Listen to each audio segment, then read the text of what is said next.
Welcome to another video in which we are going to learn about block versus inline elements in HTML in order to display the values. So guys, basically there are two display values in HTML. One is the block element and another is inline element. So we are going to understand what is the difference between these two display values over here in HTML. Now guys, as far as block level elements are concerned, these always starts on a new line and the browsers automatically add some space, that is a margin, before and after the element. So basically the two commonly used block elements are the p tag, which is for the paragraph, and the div tags that is used in order to group the content on the HTML. Now guys, let us check this with the help of example now in the VS Code.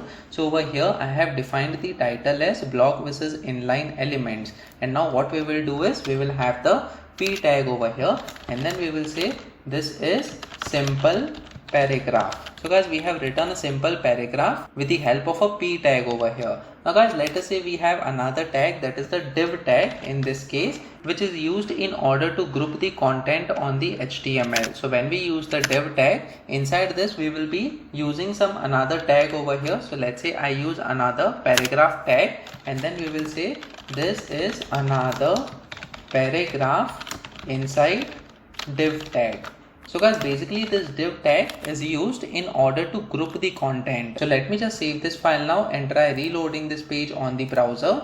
So as you can see, we have this is a simple paragraph and then we also have this is another paragraph inside div tag. If you notice, we did not provide the br tag that is used in order to break the line. So basically the browser displayed both these paragraph and the div tag on separate lines over here automatically without the user providing any br tag, so that these two elements are separated. And guys, that is the meaning of this block type element. If we go and check in the inspect option as well, and when we get the cursor over here on the first p tag, the region that is highlighted in blue color, that is the main paragraph over here using the p tag, and the region that is highlighted with the light orange color, that is the margin that is provided automatically by the browser. The same thing will be applied to the other p tag over here as well. As you can see, the one that is inside the div tag, now it is being highlighted with the blue color, but then we also have the margin at the top and the bottom with the light orange color, and that is how the block elements are displayed on the browser. Now let us see how the inline elements will be displayed. So basically an inline element does not start on a new line. An inline element only takes up as much width as necessary. So basically it will not start with the new line, unlike the block level elements which starts with the new line, and also it has the ending margin as well.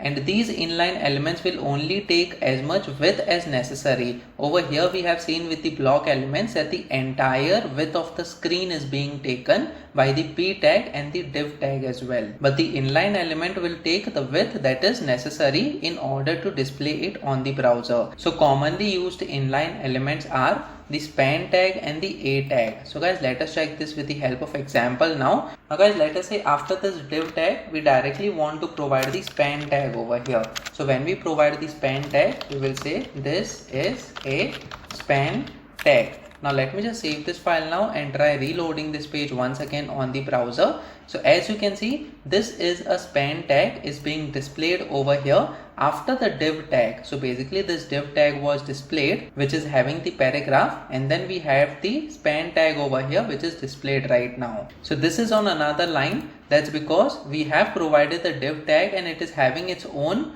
margin at the bottom right now, as you can see, being displayed using the light orange color. Now guys, let us say we have another span tag over here after this first span tag. So what we will do is we will have another span tag over here and then we will say this is another span tag. Now guys, what we will do is we will also have the full stop over here after the first span tag, since the second span tag will also be displayed on the same line so that we can differentiate both of them. Now let me just save this file now and try reloading this page once again.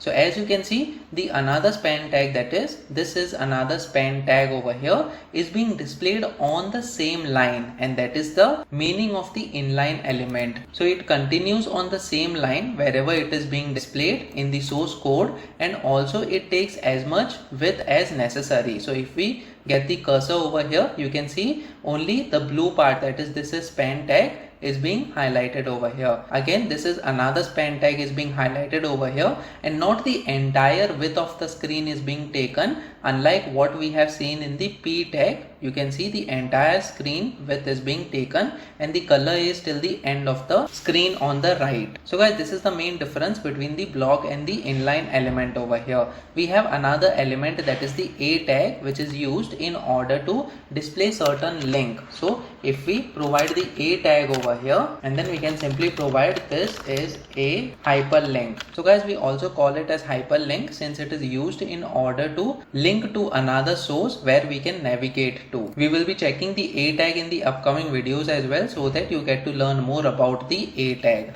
Now let me just save this file now and try reloading this page once again. So as you can see, the A tag content is also displayed on the same line since it is the part of the inline element in HTML. Currently we have not given the href attribute value over here to which we want to navigate to when the user clicks on this link on the web browser. So we will be learning more about it in the upcoming video as well. But this is the main difference. If we see the block elements, they are being surrounded by the margins on the top and the bottom, and also it takes the width of the entire screen as well. But with the inline elements, they don't have any top margin or the bottom margin over here, and they will take the width that is necessary to be displayed and not the entire width of the screen. So guys, comment in the comment section below whether you have learned something out of this video. Please make sure that you like this video so that it reaches to more people, and subscribe to this channel so that you get the notifications on upcoming videos as well. The next video that we are going to talk about is colors in HTML using the background, text and border colors. So stay tuned.